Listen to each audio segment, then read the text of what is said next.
Hello everyone, bonjour tout le monde. Welcome to EFA207, where we cannot lose faith in our democracy. And before I get into that, I'm going to ask you to please subscribe, like, click on the bell, share with those you love and respect.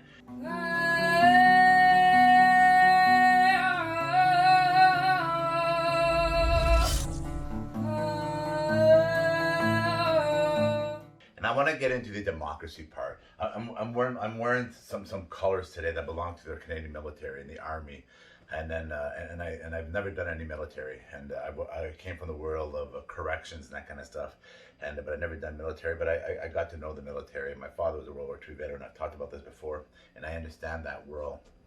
And I'm wearing these colors today because I'm a proud Canadian. I'm a true proud Canadian. And these colors are known around the world for the good that they do in the world and the good that they've done in the world because of our democracy, because of our peacefulness, because we take care of our own. And that's what I want to get into today, that we cannot lose faith in our democracy. Many are feeling screwed by their governance right now, right? By their governance, and rightfully so. You know, in the military, they have terms like collateral damage, right? Basically, your own, exactly. That's what's happening in countries around the world, where we're damaging our own, and we're damaging it on a massive scale, right? We are damaging this massive portion of the population for another portion of the population because of what's going on with COVID.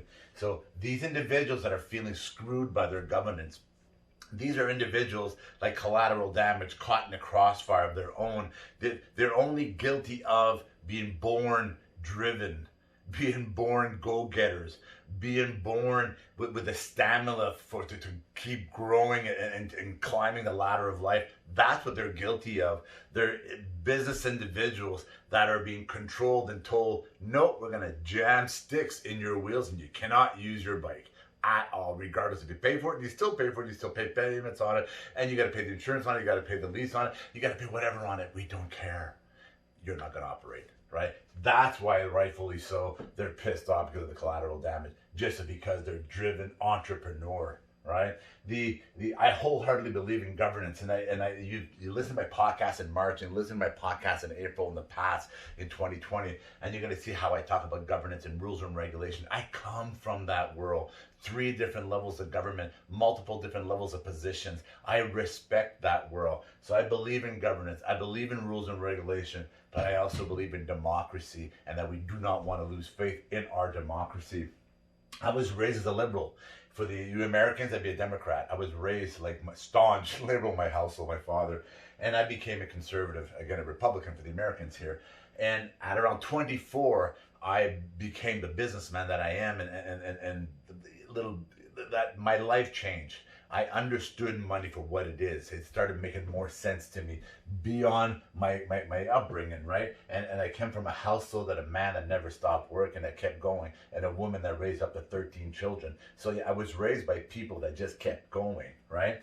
And when I look back, 27 years in government, 3 different levels, right? And 30 plus years in business and still going. I'm 55 and I'm still going through business and constantly growing and trying to learn every single day to get better tomorrow than I was yesterday, right? So when I look at that background, I'm interminded and I understand both worlds really, really well. Really, really well. And I'm going to tell you, if you take a fine line, I've talked about this before, you go 10-20% off that center line, that's max of the people that understand both worlds completely. Because as soon as you step beyond that 20% of that math, that the rest of the 80%, they don't understand each other at all. Completely 2 different worlds. And that's why I say that I'm interminded. And I wrote Purple Party here, and that came from my daughter, Madeleine. Madeleine said to me one day, she goes, why don't you start your Purple Party? And I said, Purple Party? And then before she answered, I clicked, because she always tells me that I have very liberal values and I'm very conservative with money, that kind of stuff. And blue in Canada, the blue and the reds, blue being the for us conservative Republicans for us, and the red being the liberals. She put them together, blue and red is purple, right? So she had told me, why don't I start the Purple Party, right? And then the blue, because my value and respect for money. And everybody eats, and that's what I always tell my daughter. Everybody eats, and I always tell them that, right? And those that understand money and in business and good business people understand that everybody needs to eat, right? But while contributing to the company, while contributing to society, everybody eats. That's my value when it comes to money. The value of respect, everybody shall eat, right? When they contribute to their society. And when I say contribute, I'm not saying you're going to be swinging a hammer every day and that kind of stuff. What I'm talking about, a woman that raises her children, right? A father that is a father, a family that's a family, a community that's a community, business people that take care of their communities and that kind of stuff, and vice versa. Government that actually give back to the people, right? That's the value and respect of money. And then the understanding of programs, because I come from a world of corrections and I worked in programs and I've worked across this country with PTSD and that kind of stuff, and I've worked with people that were incarcerated because of PTSD, and I've worked with individuals that are incarcerated because of mental illness, and I've worked with individuals that were raped and beaten from birth that became inmates. I understand how they become with upbringing surrounding a foundation, and that's why I believe in wholeheartedly in programs, because I saw the recipients of the programs when they actually worked, and people that never became inmates again, and that their mental health was treated, and they became better tomorrow than they were yesterday. So that's why I believe in program, the understanding of program, because again, while everybody contributes, right? Everybody gets treated while everybody contributes to society. That's my value of a purple party here. And in any society, there's good and there's bad, right? And that's why the screwed right now in democracy, it's important. And I'm going to speak from my intermindedness. When I look at cops, I understand that world really well. I told you I came from corrections. There are great cops out there, great cops, and there's good cops and bad cops. And this is why I wrote the 80-20, 90-10, 95-5 rule here.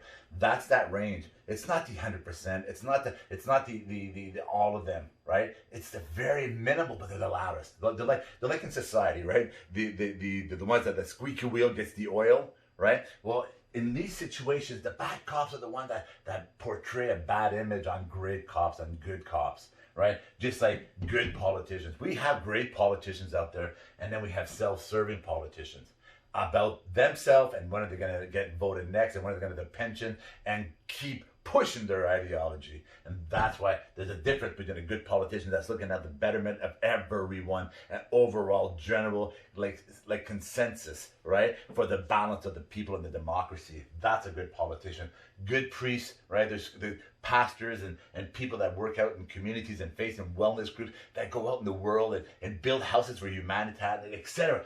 Those are good individuals. And then we have those that are criminal that are in those positions. And that's, again, that's that 5%. That's that small percent that puts a big shadow on all the good ones, right? Environmental companies, those that are conscientious of their communities compared to those thieves in suits, right? We have a lot of companies out there, and I've worked across this freaking country. And you put your finger on a pulse. That's not the 90%, right? It's those small percent that are out there like that. But the big bulk, the 80-90% are good companies, and they give back to the people. They're the ones that are always getting the door knocks for the charities from the community because there's no money from government, right? No money for programs. Like we're living in a world now that the 400, it's okay at these big box facilities. 400 is not enough, but you can't have 5 people inside of a 10,000 square foot restaurant. Right? We understand that doesn't make sense, right? Feeling screwed by the people, it doesn't make sense when you look at all those rules. Masks do work. And I'm going to speak as corrections. I worked in a chemical munitions instructor. I worked in riots, a riot team, riot coordinator, use of force instructor, etc. So I understand that world really, really well. MSA training, that kind of stuff. And when I look at masks do work, but good masks worn properly. Wearing a mask over a beard like that and going to a room with chemical munition, this wouldn't work, right? I'd be sucking gas. That's what I'd be doing with a beard. I understand that, but clean shaven, the mask works, right? When it's done properly. So mask versus mask, they work. If I was to be in a take away the world COVID, and you look at a democratic society, and if people came to work with a common cold and blowing their nose and blah, blah, what if they wore a facial mask? Before the world of COVID, if they wore a facial mask, the common cold would probably be decreased because some people can't stay home. They have to earn a living, right? They have to pay rent. They're single people, and et cetera, and they have children now, so they have to go to work. Well, what if they wear a face shield when they're at work, right? It becomes socially acceptable now, right? So they have the cool ones, right? If you're actually, you do have the cold and that kind of stuff, you don't want to give to your coworkers. So masks do work with those purposes, right? But if the masks do work, open up fully. Open up fully, because I tell you that masks do work, and when worn properly, and when worn, whether it's for a cold or whether it's for just you're not feeling well today, or it's for COVID, for whatever reasons, masks do work. And when they're clean masks, worn properly, they do work. So if they do work, open up fully. Democracy. Jean-Guy Bourguignon, EFA207.